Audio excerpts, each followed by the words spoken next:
5 लाख रुपए का लोन है। अब बहुत सारे लोगों के मन में ये डाउट होता है कि कैसे कोई भी लोन जो अमाउंट होता है उसको कम से कम में सेटल कराया जाए। तो मान लीजिए अगर हमको 5 लाख के लोन को अगर सिर्फ 50,000 में सेटलमेंट करवाना है, तब हमें कब सेटलमेंट करना होगा, कैसे हमारा बैंक से अप्रोच होगा कि बैंक हमको कम से कम में सेटलमेंट कर दे। आपको क्या लगता है कि कोई भी बैंक एनबीएफसी कंपनी कभी चाहेगा कि उसका जो लोन है कम से कम में सेटल हो? कोई ऐसा चाहेगा कि उसने आपको 5 लाख का लोन दिया और रिकवरी सिर्फ 50,000 का हो? कोई बैंक एनबीएफसी कंपनी ऐसा नहीं करेगा। तो यहाँ पर कस्टमर को समझना पड़ेगा कि कोई भी बैंक एनबीएफसी कंपनी कब अपने लोन में सबसे ज़्यादा सेटलमेंट प्रोवाइड करता है, कब आप इसका मैक्सिमम बेनिफिट ले सकते हो, कैसे आपको बैंक से बात करना पड़ता है, क्या वो पूरा प्रोसेस होता है जो कभी भी बैंक एनबीएफसी कंपनी आपके साथ डिस्क्लोज नहीं करता। देखिए, सबसे पहले हमें समझना पड़ता है कि जो पूरा जो साल होता है वो बैंकिंग सिस्टम में किस तरह से वर्क करता है। अगर हम लोग बात करें मार्च, जून, जुलाई, सितंबर और दिसंबर, इसको आप ऐसे समझिएगा। आपने देखा होगा कि राष्ट्रीय लोक अदालत भी इसी समय पे लगता है। इसका कारण क्या होता है कि ये जब क्लोजिंग होता है उस समय बैंकों पे थोड़ा सा प्रेशर होता है कि अपने जो पुराने लोन है, जो बैड लोन है, जो डिफ़ॉल्ट हो चुके हैं, उसको रिकवर किया जाए।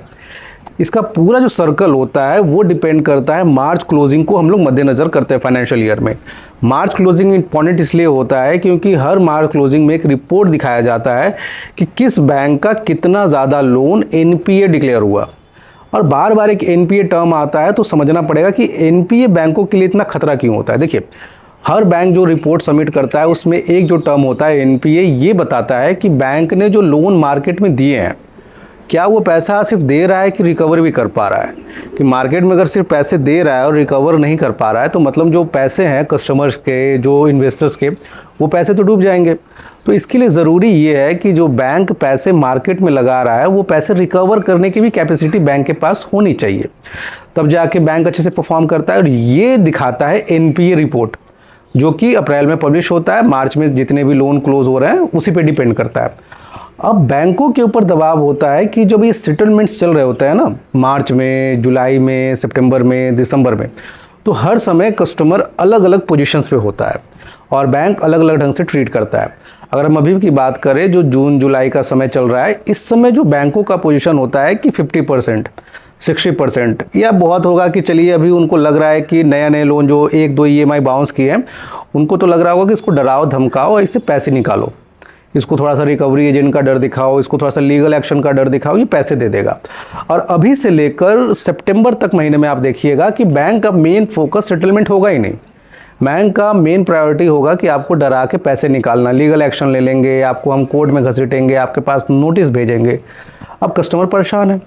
अब सेम चीज़ सितंबर से लेकर दिसंबर तक देखिएगा, आपके पास काफ़ी ज़्यादा नोटिस होगा, काफ़ी ज़्यादा ये होगा। अब वहाँ पे प्रेशर होगा कि लोन रेगुलाइज करो, क्योंकि देखिए एक चीज़ समझने वाली बात है कि जितने लोग पैसे नहीं दे रहे, ये पॉसिबल नहीं होगा कि दिसंबर से लेकर मार्च तक में सब पैसा देना शुरू कर दे या अपने लोन को स्टैंडर्ड कर ले। स्टैंडर्ड करने का मतलब समझाते हैं। मान लीजिए किसी व्यक्ति का 2 ईएमआई बाउंस है, 3 ईएमआई बाउंस है, 4 ईएमआई बाउंस है।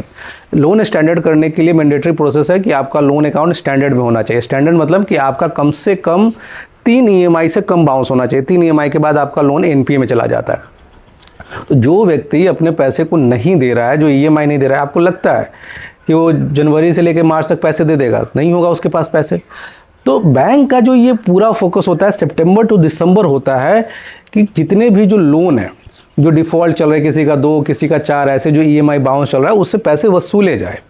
लीगल एक्शन के नाम पे, रिकवरी के नाम पे, किसी भी चीज़ के नाम पे वसूले जाए। अब ये सब जो टाइम चल रहा होता है, इसमें बैंक या तो पैसे वसूल रहा है या कम डिस्काउंट पे सेटलमेंट कर रहा है। इस समय लोग चले जाते हैं सेटलमेंट मांगने के लिए।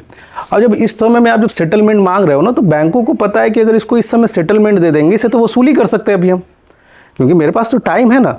यहाँ पे आप जून जुलाई से देखो, अगर दिसंबर तक देखो तो उनके पास 5-6 महीने होते हैं ना। तो वो 5-6 महीने में डरा के, धमका के, लीगल एक्शन लेके 1-2 बार तो वो कोर्ट भी बुला सकते हैं। तो वो इस समय आपको सेटलमेंट क्यों प्रोवाइड करेंगे? अब यही चीज़ें दिसंबर टू लेकर मार्च बदल जाती है। अब उनको पता है कि अगर कस्टमर ने पैसे नहीं दिए, इस 3 महीने पैसे नहीं दिए, तो मेरा एनपीए अकाउंट बढ़ जाएगा। और एनपीए अकाउंट बढ़ेगा वो बैंक के परफॉर्मेंस को ख़राब करेगा। अब बैंक का पूरा रवैया चेंज हो जाता है। अब वो बोलते हैं कि काम कीजिए, अपने लोन को सेटल करा दीजिए, हम आपको इतना डिस्काउंट दे देंगे, हम आपको इतना डिस्काउंट देंगे। और ये वो समय होता है, पीक टाइम होता है। देखिएगा मार्च में जब लोगों का जब सेटलमेंट होता है ना, 70%, 80%, बहुत ज़्यादा कॉम्प्रोमाइज़ किया जाता है। देखिए कभी भी एक लोन का जो पार्ट होता है उसमें 3 पार्ट होते हैं बेसिकली। एक प्रिंसिपल का पार्ट होता है, एक इंटरेस्ट का पार्ट होता है, कुछ चार्जेस होते हैं, एडिशनल चार्जेस जिसको बोलते हैं। जनरली आप सेटलमेंट कराओगे तो प्रिंसिपल छोड़ के एडिशनल और इंटरेस्ट माफ़ कर देंगे बैंक, जो भी है। मार्च में जब कराते हो तो यहाँ पे कॉम्प्रोमाइज़ सेटलमेंट करता है। यहाँ पर प्रिंसिपल छोड़िए, यहाँ पे सारे चीज़ में से कट ऑफ होता है, तो यहाँ पे आपको मैक्सिमम बेनिफिट मिलता है। तो जो हम लोग बोलते हैं ना, जो कम से कम में किया जाता है वो मार्च में होता है। अब इसके लिए प्रोसेस क्या होता है, ऐसा तो नहीं है कि आप कल को मुंह उठा के चले जाओ, बोलोगे कि मार्च में तो होगा ही, मेरा हो जाएगा। नहीं, देखिए अभी जो बैंक यहाँ पे जो भी प्रोसेस करता है उसमें आपको बैंक को बताना है कि सर हम इंटरेस्टेड हैं, पर मेरे पास इतना फाइनेंशियल कंडीशन नहीं है, हम इतना कर सकते हैं। आप एग्री हो तो बताएं। मैंने कॉन्वर्सेशन चल रहा होता है बैंक के साथ, और कॉन्वर्सेशन कभी भी मुंह से नहीं चलेगा, आपका नोटिस के जरिए चलेगा। आप उनको बोलिए कि सर इतना का अमाउंट हम इतना पे कर सकते हैं, मेरे ये टर्म्स एंड कंडीशन है, अगर हम पे करेंगे तो हमको एनओसी मिलना चाहिए। ये हर एक चीज़ अपने लेटर में क्लियर होना चाहिए, ताकि कल को बैंक आपसे सेटलमेंट करे तो धोखा ना दे सके आपको। उम्मीद है आपको ये वीडियो अच्छा लगा होगा, और अच्छा लगे तो लोगों तक शेयर कीजिएगा जिसको इसकी ज़रूरत है, जो अपने लोन को कम से कम में सेटलमेंट कराना चाहते हैं। तो चलिए वीडियो को यहीं पे समाप्त करेंगे। जय हिंद, वंदे मातरम।